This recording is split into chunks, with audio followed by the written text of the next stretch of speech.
Thank you very much for having me today. And my name is David Schultz, and I'm not a journalist, I'm a professor. I'm a professor of political science and legal studies at Hamline University, St. Paul, Minnesota, as well as a law professor at the University of St. Thomas. And the reason why I mention this, I'm not going to be talking to you about, let's say, like journalist trends. What I'm going to be talking about today is to try to give you a political lay of the land of the United States in terms of a couple different things. First, and a very, very shorthand version, I'm going to try to explain to you what has happened in American politics over a 50-year period. And I'm going to be able to do that in 5 minutes. I can do that. Okay. What I'm going to do as a second thing, though, is to try to give you some sense about what's happening this year going into the U.S. midterm elections. I already sent to Zach and Kamala my handouts, and you feel free to send those out, because what the handouts will have for you are the races to watch at the congressional level in the United States. Like if you're looking to say, well, what do I want to key in on something particularly to understand like what races might be in play there. And then I also have put together my own prediction model in terms of some sense of what I think is going to happen in the elections this year. And so I want you to feel free to draw upon that and to draw upon me during the conference as well as beyond the conference, in terms of, for many of you, it would be, of course, kind of digital, remote, or Zoom or whatever it is, if you want to sort of talk to me throughout the election cycle. So that's what I want to sort of make available for myself here as kind of a source. And just in case you're wondering, why should we be pivoting to the United States? For good or for bad, and I leave that up to you, the United States, of course, still is a dominant player in the world. And more importantly, what's happening in U.S. elections certainly has a major impact in terms of your country. I mean, as we're speaking more or less right now, Trump is in China. And I would argue, maybe during Q&A, that the midterm elections and the status of American politics looms large in terms of Trump's ability to be able to do negotiations with China this year. All right. Having said all of that, what I want to do is set a context. And again, this I want to do relatively quickly here. And let me tell you a story that I do a lot of talks, at community groups across Minneapolis, St. Paul, and across the United States. And I oftentimes get groups that will come up to me, or people who will come up to me practically pulling the hair out of their head, saying something to the effect of, isn't the United States more divided now or more polarized now than it's ever been in American history? And I always pause and say to them, well, no, the U.S. Civil War 150 years ago was probably pretty bad. And also point out the fact that in the 1960s, things were very ugly in the United States. That in the 1960s, a president, his brother, 2 civil rights leaders were assassinated. We burned several, not me, of course. We burned several cities, urban cores. It was a pretty ugly time. But nonetheless, still to understand America, I want to use a time frame.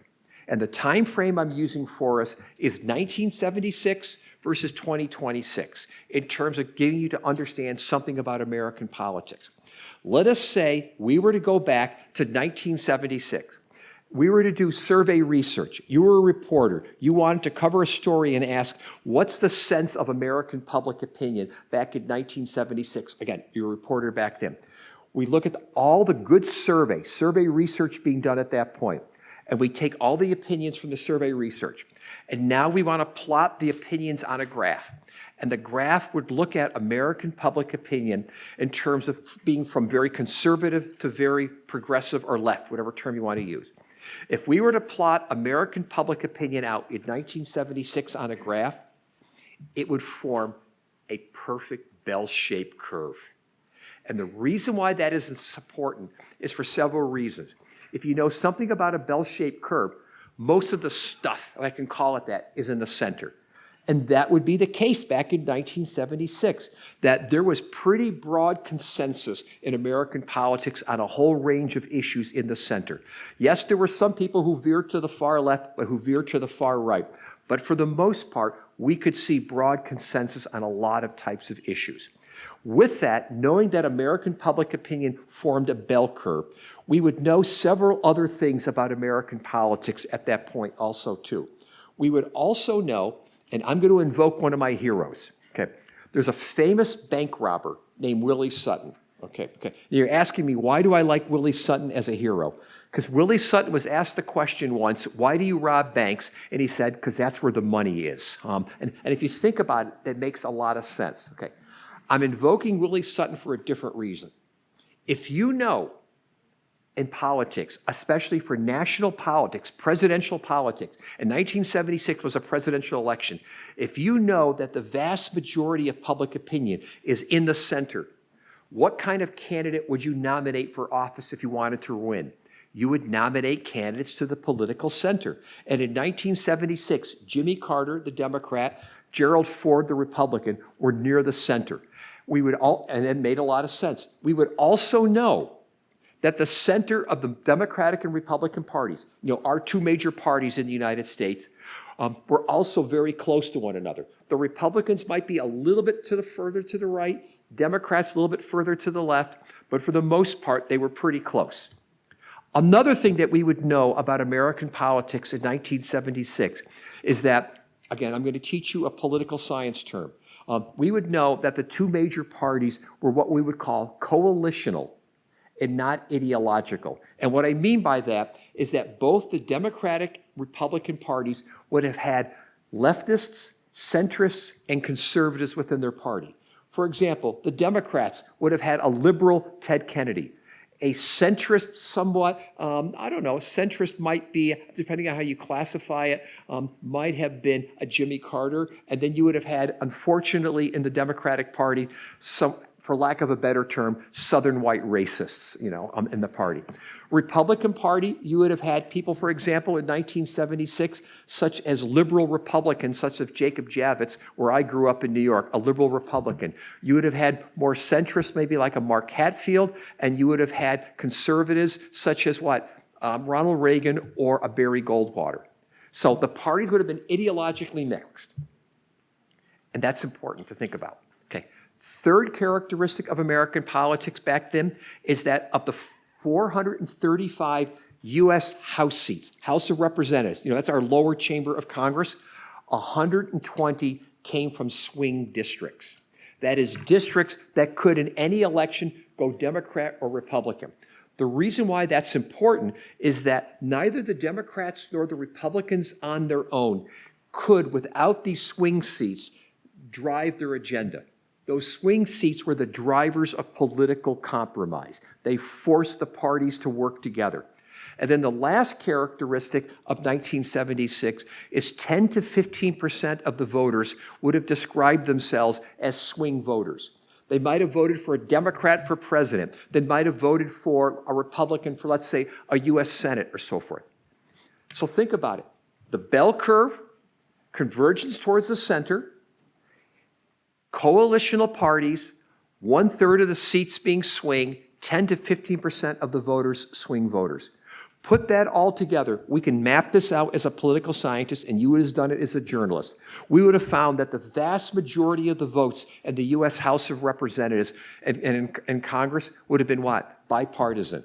We would have found, in terms of productivity, a large percentage of legislation being adopted.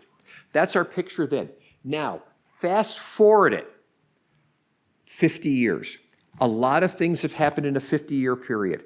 Among those things, the economic restructuring of the United States, which has created the greatest gap between the rich and poor in American history.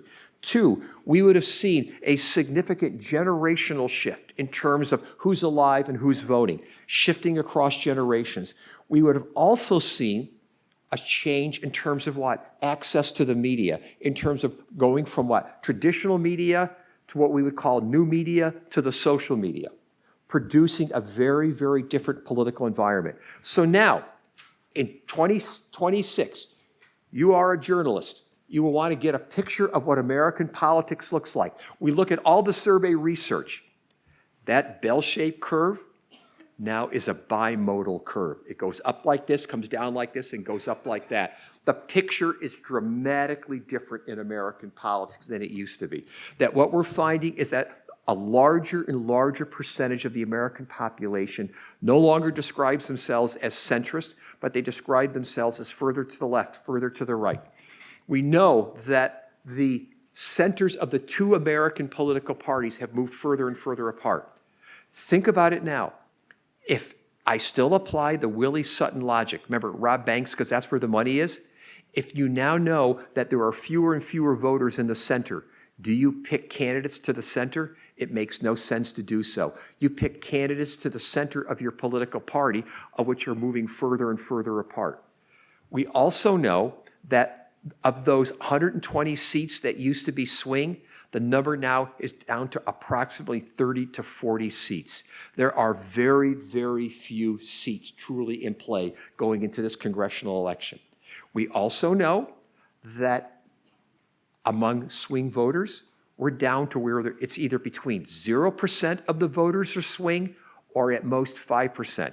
The best predictor of whether people are going to vote, are they Democrat or Republican? The best predictor of how they're going to vote, are they Democrat or Republican? The most basic argument is at this point is that what? There are very few voters who are in play. What it means to be a swing voter now is, do you swing in and show up to vote, or do you swing out and decide not to vote? By the way, if I'm giving you a picture in Bulgaria that sounds a lot like your country, yes, I am. This is very characteristic of your country too. Okay, why am I telling you all this? Because we are now an incredibly polarized country. We are very, very polarized on a whole range of issues. I know when I was here 2 years ago, I talked about how polarized we were, and some of you who were here might remember some of my examples. For example, I pointed out that you tell me, for example, you drive a Subaru car, I know exactly how you vote. You tell me that you eat at certain types of restaurants, I know exactly how you vote. It's down to where geography, partisanship, and consumer preferences overlay. Nearly perfect predictions. All right. So now, I mentioned to you, I'm here as a resource. I talk to a lot of journalists. Most of the journalists do want analysis, but oftentimes a lot of journalists just want to ask me the question, so who's going to win? All right. Okay. So this is where I want to get to the juicy part now too. All right. If we look at the midterm elections right now, almost all the predictions models that are out there right now are saying the Democrats are going to have a major blowout victory. To use American journalism phrase, it's going to be a blue wave, where the Democrats are going to do exceedingly well. And by most historical pictures, that should be the case.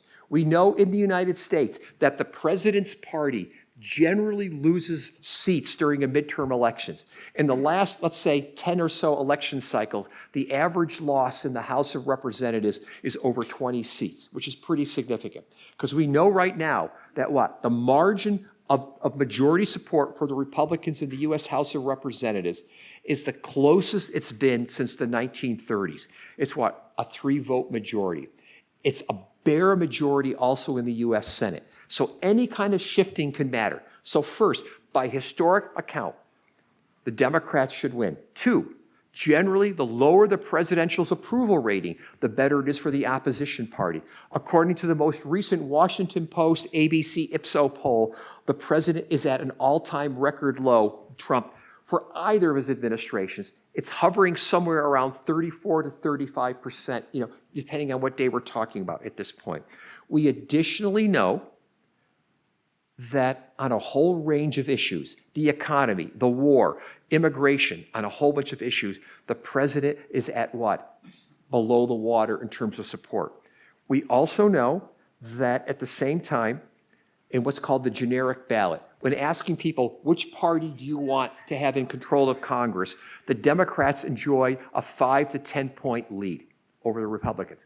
This should lead to everybody saying, guess what? The Democrats are going to win a blowout. Now, I know some point later today, I think, we've got somebody from The Economist, who's going to be speaking. And The Economist does really good models. But The Economist, I'm going to argue, like everybody else, is forgetting something really important in this election and any of their prediction models. It's the fact that what? The Democrats have a horrible brand right now. Is that if we look at the data at this point, for example, it is, for example, that nearly 60% of the American public has an unfavorable view of the Democratic Party. Additionally, coming out of the 2026 presidential elections, for the first time in 100 years, the Democrats are not listed as the preference party for the majority or for the plurality of Americans. First, it was Republicans. Second, those not aligned or independents. Third, the Democrats. Within the Democratic Party, we have huge problems in terms of 40% of the Democrats don't approve of what the Democrats are doing. But most importantly, and I'm going to get to my punchline in about 2 minutes and I'm done, by the way, is that the Democrats are making a mistake yet again. A mistake that they made in 2016 and a mistake they made in 2020. Now, granted that Hillary Clinton and Kamala Harris suffered from enormous sexism in terms of their campaign, and there's no debate about that. But to a large extent, Hillary Clinton, as well as Kamala Harris, and the Democrats, even in the 2022 midterm elections, ran on one thing: we're not Trump. They ran on the basically idea that hoping that dislike for Trump, his disapprovals, would be enough to generate them. So think about what I'm saying here. We've got the Democrats without a clear narrative, without a clear alternative for what they want to do, at a time when Americans are very, very upset about the government, upset about what I call the milk, bread, and egg issue. What I mean by that, the basic affordability of basic consumer goods, only exacerbated by what? By the Iran war, which is now driving inflation up even more and making gas prices even more expensive. So if we look at it here, the Democrats are relying upon what? Upon the fact that people don't like Trump, that they're against Trump, hoping that the Democrats are motivated enough to show up in independence that they'll be able to basically what? Win. I sketch out in one of the handouts 4 different scenarios. Scenario number 1 is everything breaks for the Democrats. It goes the right way. And the Democrats get what we call the blue wave. And if they get the blue wave, everything going here, I would put it at somewhere the Democrats winning somewhere around 250, 260 seats in the U.S. House of Representatives, which is what? Enough to take control. And under the blue wave scenario, they've got 53 votes in the U.S. Senate, which is also enough to take control. But I won't go through all the other models except this last one. The last one says, but what if? What if the factoring as I'm doing it here, there's an upper limit to I'm not Trump, that there's an upper limit to not having a narrative. Under that scenario, I have the Democrats winning barely a majority in the House of Representatives, maybe going 50-50 in the U.S. Senate, which means it's a tie, which under our political system means that the Republicans retain control. I think that scenario is getting more and more likely. I also did my analysis before the last 10 days in which the U.S. Supreme Court did the Republicans an enormous favor regarding saying what? That basically they're not going to police racial gerrymanders, and also before the state of Virginia Supreme Court basically said that we're not going to go along with the gerrymander there. So at this point, I put it at a very, very narrow majority in the House for the Democrats. Not sure the Democrats can pick up the Senate. But even if, my last sentence here, even if the Democrats get the blue wave, the Democrats might have enough to be able to get elected, but not to govern. Recall that the President in the United States has the ability to veto. There's no scenario in which the Democrats get enough votes to overcome the veto. And because of the peculiarities of our U.S. Senate, called the filibuster rule, the Democrats will not have 60 votes to overcome the filibuster at that point. At best, they can be obstructionists. At best, they can do what? At best, they can do investigations, but they will not have the votes to govern. Let me stop there. Thank you.